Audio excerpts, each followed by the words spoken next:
because I was a terrible singer, but I used to do that. And I think my dad was like, okay, I think she wants to do music. And he asked me, do you want to take an audition? And I was like, I don't even know if I was qualified. So I was like, is that even a question? Like, can I? Like, am I allowed to? Like, but it was funny because I was like, yeah, okay. And then my parents had a whole fight about it. Like, mum was worried, but in the end, they decided to be really, really supportive of it. And I flew all the way from Melbourne to Sydney to take the audition, and I got it.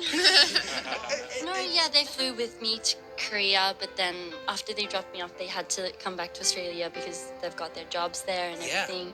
So that's when these girls became my like family, and they really, really stuck by me through all those times. It's cool. 16 years old. It was like this drive. Like I was like, I cannot fly all the way back to Australia without making this work. Like I felt like it was a fight against myself. Because it was really, really difficult, to be honest, you know, being away from family, and I was so young. I had never slept outside of my house for like more than 2 weeks, you know, at that age. Yeah. But I had to just leave, and the culture wasn't like fully like in my blood yet. So it was very difficult, but for me it was more like, I have to make this work. All right. Like, you know, I'm never going to leave Korea without making this work. It was more of my drive. I was more like angry about it. Like, this has to work. Yeah. Like, when you're kind of nervous or when you're not like totally connected to the crowd, I feel like you have a lot going through your head. Like, what am I singing right? Or like, are these people feeling it? Like, what do I have to do more to like, you know, interact with them more? Like, you get a lot of thoughts. But honestly, me personally at Coachella, I just really enjoyed myself. The best part of it was that we did not expect it, and I think best things come when it's unexpected. Like even in the morning of the show, I was in bed and I kind of, to be honest, was thinking, okay, maybe like tonight, there might not be like a full crowd, but still like I'm gonna have to do my best today, is what I thought.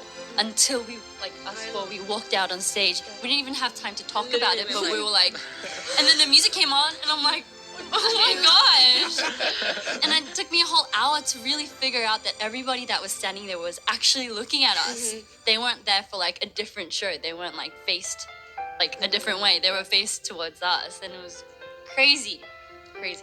So when we put out music, we don't really always go, okay, this has to be like the next big thing, this has to hit numbers. We don't like count them and like, you know, wait for them to like rock up. It's like usually we really work hard on what we want to present as a group. And so once we put it out there, especially because music videos is a really big part of our, you know, like the thing that we do. Right. We put a lot of effort into it. So to seeing that come out in numbers, it's very rewarding, and of course we're very, very flattered about it. I think it's like, you know how people say after you go on a stage where you feel like you really interacted with the crowd, it lasts for a long time and it's really addictive.